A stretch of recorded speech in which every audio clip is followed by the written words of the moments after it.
다 준비됐죠? 같이 천천히 다 같이 한 목소리를 한번 읽겠습니다. 청년이 무엇으로 그의 행실을 깨끗하게 하리까? 주의 말씀만 지킬 따름이니이다. 내가 전심으로 주를 찾았사오니 주의 계명에서 떠나지 말게 하소서. 내가 주께 범죄하지 아니하려 하여 주의 말씀을 내 마음에 두었나이다. 찬송을 받으실 주 여호와여, 주의 율례들을 내게 가르치소서. 주의 입의 모든 규례들을 나의 입술로 선포하였으며 내가 모든 재물을 즐거워함 같이 주의 증거들의 도를 즐거워하였나이다. 내가 주의 법도들을 작은 소리로 읊조리며 주의 길들에 주의하며 주의 율례들을 즐거워하며 주의 말씀을 잊지 아니하리이다. 이렇게 됐습니다. 8절이가 크게 나눌 수는 없지만 9절부터 여기 12절까지 또 13절부터 16절까지 이렇게 두 개 나눠서 또 말씀하기도 합니다. 오늘 첫 번째 연애 1절에서 8절까지 주는 교훈은 첫 번째 지난주에 한 거죠. 그거는 복 있는 자는 하나님의 말씀을 따라 그 길을 따라가는 자다, 그렇게 얘기했죠. 행위를 완전하다, 완전한 사람이 복 있는 것이 아니라 주님의 말씀의 그 길을 따르는 사람, 따르고자 하는 사람이 복이 있다, 그런 말씀을 했는데, 오늘은 그럼 어떻게 하면 그렇게 할 수 있는가, 그 얘기를 하는 거죠. 어떻게 하면 그렇게 할 수 있는가, 이 무릎에 대한 답을 오늘 말씀해 주고 있습니다. 특별히 9절을 보시면 청년이 무엇으로 그의 행실을 깨끗게 하리까? 주의 말씀만 지킬 따름입니다, 이렇게 했는데, 여기서 말하는 청년이라는 것은 꼭 젊은이를 말하는 것은 아닙니다. 물론 젊은이가 포함이 되겠죠. 그러나 젊은이라고 해서 그러면은 딱 어떤 성적인 그런 죄의 유혹을 이렇게 연상이 될 수도 있거든요. 그러니까 그런 게 아니라 모든 연령층에 다 포함된 그런 사람들이라고 볼 수 있습니다. 꼭 나이가 청년이라는 말이 아닌 거죠. 그러니까 누구든지 어떤 형편에 있던 사람이든지 죄를, 그 죄의 유혹을 어떻게 이기고 맞서서 죄에 빠지지 않게 할 수 있겠는가, 그런 거에 대한 답인 거죠.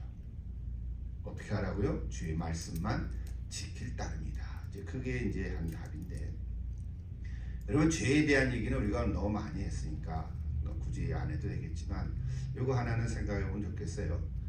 죄는 그냥 죄를 짓는 것으로 끝나는 것이 아니라 사람의 인격을 이렇게 해칩니다. 사람의 인격에 악 영향을 준다는 거죠.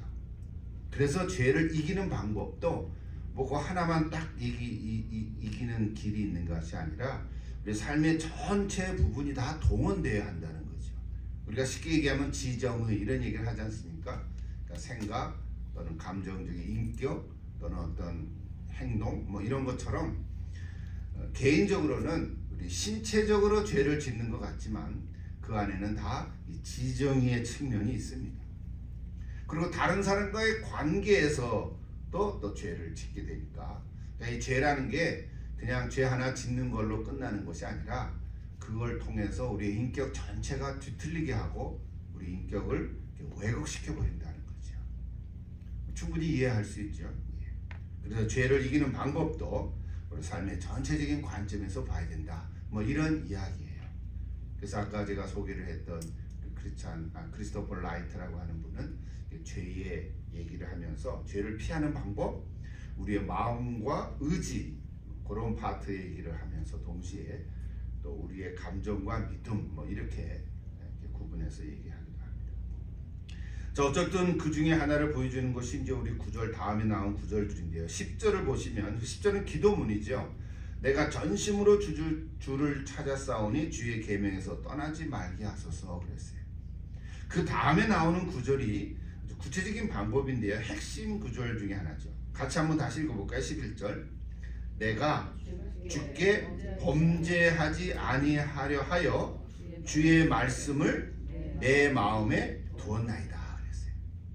그래서 오늘 이 두 번째 연의 핵심 구절이 11절이라고 볼 때 주의 말씀을 내 마음에 두었다. 그거 하나 여러분 오늘 말씀 마음속에 새기고 기도하면 될 것 같아요. 주의 말씀을 내 마음에 두었다. 여러분 주의 말씀을 내 마음에 두었다라는 게 과연 뭘까? 이제 오늘 그 얘기를 하는 거죠. 이건 어떤 신비적인 체험을 한다는 것을 말하는 것은 아니에요. 하나의 영적 에너지를 얘기하는 거죠. 그래서 주의 말씀이 하나의 영적 에너지로 우리의 지정의를 이렇게 또 영향을 준다는 거죠. 마치 아까 얘기한 죄도 우리의 지정에 영향을 주는 것처럼 하나님의 말씀도 우리의 지정에 영향을 주는 거죠. 그래서 내 생각을 바꾸고 내 인격을 새롭게 하고 궁극적으로는 구체적인 일상생활에서 나의 변화를 가져오는 거죠. 똑같죠. 죄를 통해서도 우리의 인격이 망가지는 것처럼 하나님 말씀을 통해서 우리의 인격이 우리의 삶 전체가 새로워진다는 거죠. 그래서 주의 말씀을 내 마음에 둔다. 이것이 이제 중요한 얘기인데 이 주제에 대해서는 여러 번 제가 언급을 한 것 같습니다. 매성에도 보면 이제 그런 언급을 했는데요. 여러분 우리가 음식을 먹으면 어떻게 됩니까? 음식을 먹으면 입에서 씹죠. 그러면 입안에서 침샘이 나오고 그 위로 들어가면 그 위액도 나와서 소화를 잘 시킨 다음에 이게 이제 우리가 창자로 넘어가서 거기서 융털절기를 통해서 영양분을 섭취하잖아요. 그러면 그 영양분이 우리의 피로 동맥을 통해서 전 몸으로 흩어지잖아요. 그러면 음식을 먹지만 그 음식이 내 육체에 힘을 주죠. 에너지를 주는 거잖아요. 뭐 너무 당연한 얘기죠. 우리가 밥을 맨날 먹습니다. 어제 먹었는데 오늘 또 먹고 또 먹고 또 먹고 계속 먹어야 됩니다. 언제까지? 살아있는 동안은 먹어야 돼요. 여러분 한 끼는 굶을 수 있지만 며칠 굶으면 보세요. 힘이 없거든요. 너무 당연한 얘기인데 마치 이거를 영적인 생명하고도 유추해 볼 수 있죠. 영적인 생명도 생명력이거든요. 그러니까 영적인 생명에도 에너지가 필요해요. 그 에너지의 공급원이 어디예요? 바로 하나님의 말씀이잖아요. 하나님의 말씀을 먹으라 하는 얘기 하잖아요. 성경을 씹어 먹나? 뭐 그런 의미가 아니죠. 씹어 먹을 수 있다면 우리가 씹어 먹을 텐데 그게 아니라 내 마음에 두라. 이 마음에 두라는 말을 오늘 그렇게 우리가 이해를 하는 것이죠. 그래서 육의 양식이 음식물이라면 영의 양식은 하나님의 말씀이죠. 뭐 이건 제가 여러 번 언급을 했죠. 그래서 하나님의 말씀은 영의 양식으로 우리에게 영적 에너지를 줍니다. 그래서 말씀을 먹어야 되고 바로 마음에 새긴다는 거예요. 그러니까 단순한 지식을 쌓는 게 아니에요. 우리가 성경을 공부도 해야 되고 이해를 해야 되기 위해서는 알아야 되지만 아는 것으로 끝나면 내 양식이 안 되는 거죠. 에너지가 안 생기는 거죠. 마치 음식도 음식을 이렇게 펼쳐놨지만 이거는 어떤 음식이고 이거는 뭐에 좋고 뭐 색깔이 어떻고 맛이 어떻고 뭐 물렁물렁거리고 다 말은 할 수 있지만 실제로 먹지 않으면 어떻게 됩니까? 소용이 없잖아요.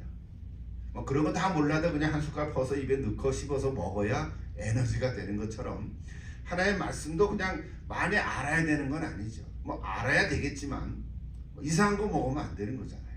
마찬가지로 하나님의 말씀을 마음에 새기라. 오늘은 그 얘기를 계속하는 것입니다. 그래야 죄의 유혹을 이길 수 있다는 거예요. 목적은 그거죠. 죄의 유혹을 이길 수 있다. 죄를 짓지 않을 수 있다. 마치 세균을 제거하는 소독약과 같은 거예요. 여러분 사도 바울이 에베소서 6장에서 우리 하나님의 전신갑주를 입으라 그 구절 잘 아시죠? 근데 맨 마지막에는 뭐라 그랬어요? 하나님의 말씀은 성령의 검이라고 얘기했죠. 하나님의 전신갑주 중에 제일 중요한 공격용 무기가 성령의 검인데 성령의 검과 하나님의 말씀이라고 그랬어요. 그러니까 하나님의 말씀이 죄를 이기는 무기가 되는 거예요. 히브리서 4장 12절에도 보면 하나님의 말씀은 좌우에 날선 어떤 검보다도 예리하다 그랬어요. 우리의 마음과 생각을 감찰하신다. 우리의 어떤 죄의식을 찔러주는 거죠. 경고하는 거죠. 마치 빨간 등으로 삐비비비 하는 거예요. 어떤 이의를 제기하는 거예요. 그래서 하나님의 말씀이 마음속에 가만히 있으면 죄를 지으려고 할 때 불편하게 만듭니다.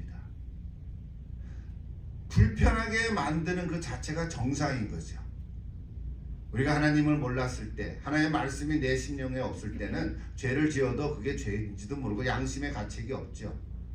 양심의 가책이 있어도 무시하죠. 그러면 어떻게 돼요? 자꾸 양심이 무뎌지죠.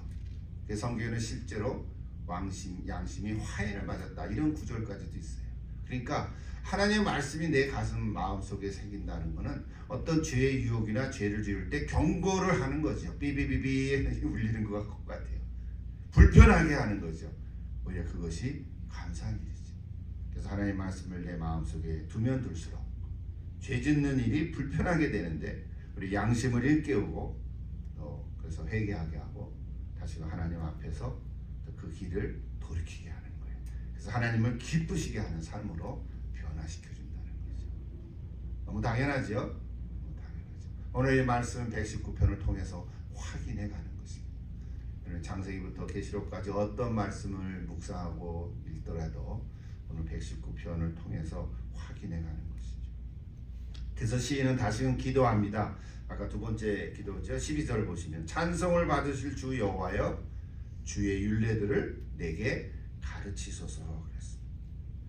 아까 10절에서도 기도했죠. 주의 계명에서 떠나지 말게 하소서.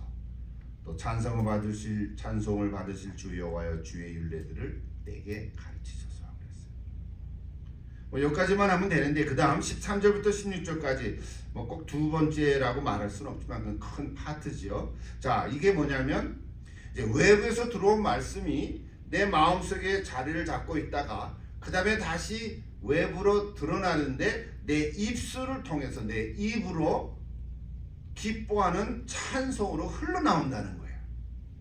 자, 하나님의 말씀이 외부로부터 내 눈을 통해서 귀를 통해서 내 마음에 새기는 그 말씀이 이제는 밖으로 나오는데 내 입술을 통해서 찬송하게 한다는 거죠.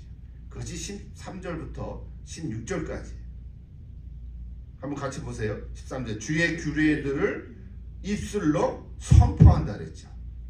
여러분 말씀을 입술로 선포하는 거예요. 현대인의 성경 보니까 큰 소리로 낭독한다 그랬어요. 큰 소리로 낭독하는.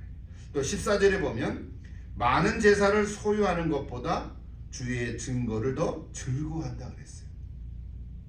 rejoice라 그랬어요. 15절에 보면 주의 법도들을 작은 소리로 읊조린다. 작은 소리로 읊조리는 것이 뭐예요? 묵상하는 거죠. 내가 성경 읽은 말씀을 다시 응얼응얼 하는 것 같아요. 세 번에게 묵상한다 이렇게 됐어요. 마지막 16절에도 주의 율례들을 즐거워한다 그랬어요. 주의 뜻을 따름이 나의 낚시라, 나의 낙, 즐거움이다 그런 거죠. 공동번역에도 그렇게 번역했어요.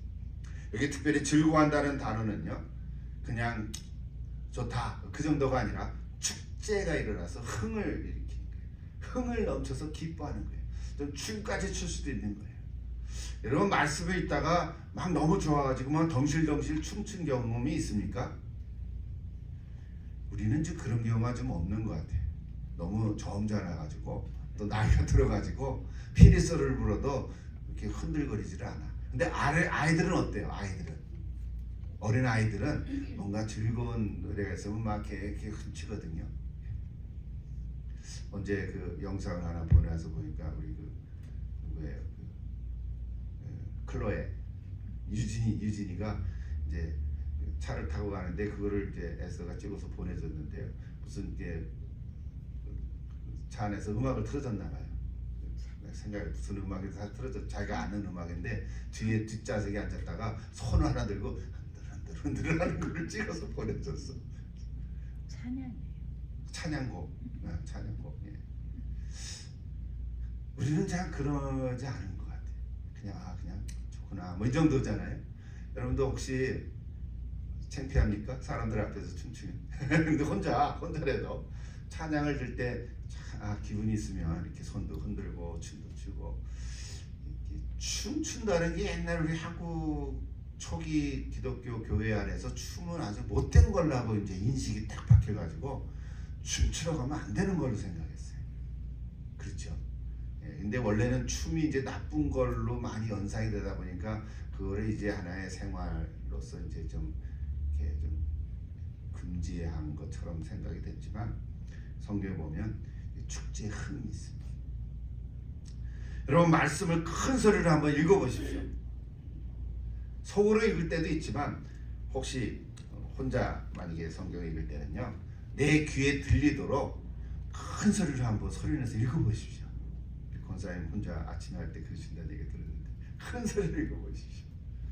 그러면 이렇게 딴 생각 안 하게 되고요, 성경을 큰 소리로 읽으면 내 귀에 이렇게 들립니다. 내가 눈으로 읽죠, 입으로 말하죠, 귀로 듣죠. 좋습니다. 풍성한 기쁨을 경험할 수 있을 것입니다. 찬송을 부를 때도 마찬가지예요. 그럼 찬송 부를 때도 한번 큰 소리를 한번 불러보십시오. 저는 뭐 자주나 이제 가끔 혼자 찬송가를 이렇게 틀어놓고 부르잖아요. 어떨 때 그냥 듣기만 하지만 같이 따라 부르면, 따라 부를 때 그럴 때가 가끔 있어요. 따라 부르면 뭔가 울컥하면서 그냥 기도할 때가 있어요. 기도하게 될 때가 있어요. 여러분 찬송을 한번 소리내서 한번 불러보십시오. 뭐 꼭 곡자 안 맞으면 어떻습니까? 내가 그냥 나 혼자 은혜가 되면 되지. 그래서 찬송을 한번 큰 소리로 불러보십시오. 말씀의 묵상이 내게 기쁨이 된다면, 내 안에 말씀이 새겨져 있다면 입을 열어서 찬송을 부를 수 있습니다. 그리하면 나의 심령 가운데 거하시는 성령님께서 나를 온전케 해주시고 죄의 유혹을 물리치게 하시고 궁극적으로는 영적 전쟁에서 승리하게 하실 것입니다. 세상의 말이나 다른 사람의 말이 어디에서 왔는지 그 말의 밑에 있는 부분이 어떤 종류인지를 잘 분별할 수 있을 거예요. 거짓으로 속아 넘어가지 않을 거라고요. 오늘 여기 청년으로 시작했지만 이 말씀은 노인뿐만 아니라 누구에게나 다 해당이 되는 말씀입니다. 말씀을 계속 마음에 새기지 않는 사람을, 제가 어떤 책에서 읽었는데 누군지 생각이 안 납니다. 뭐라 그러냐면 애 늙은이라 이렇게 쓴 글을 읽었어요. 말씀을 마음에 새기지 않은 사람은 애 늙은이다. 그래서 또 배울 것이 없어서 옛날 이야기만 한다는 거예요.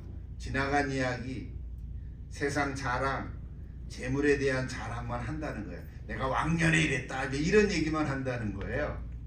그러니까 말씀은 늘 새로운 건데, 그죠? 현재잖아요. 그래서 자기 자랑만 하게 된다는 거예요. 그러나 말씀을 마음에 새긴 사람은 현재 얘기를 한다는 거예요. 기쁨을 얘기한다는 거예요. 찬송을 부른다는 거예요. 오늘 저희 여러분 다 이렇게 되기를 축복합니다. 이렇게 되기를 축복합니다. 내가 10년 전에 말씀을 읽었다. 그건 그때는 귀하죠. 얼마나 은혜가 됐겠어요. 근데 지금은요, 지금은 안 있습니다. 그러면 배고플 거란 말이에요.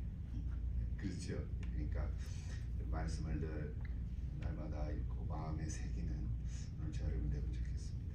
그래서 오늘 이 시인은 하나님의 말씀을 마음에 두었다 고백하고 입을 열어서 찬송을 부른다. 오늘 두 번째 이 예언은 이제 그 주제를 말하고 있습니다. 여러분 이제 개인 기도하실 때 나를 정결케 해달라고, 나를 깨끗하게 해달라고 우리 먼저 기도하면서 이제 찬양 같이 부르면 좋을 것 같습니다. 한번 기도하겠습니다.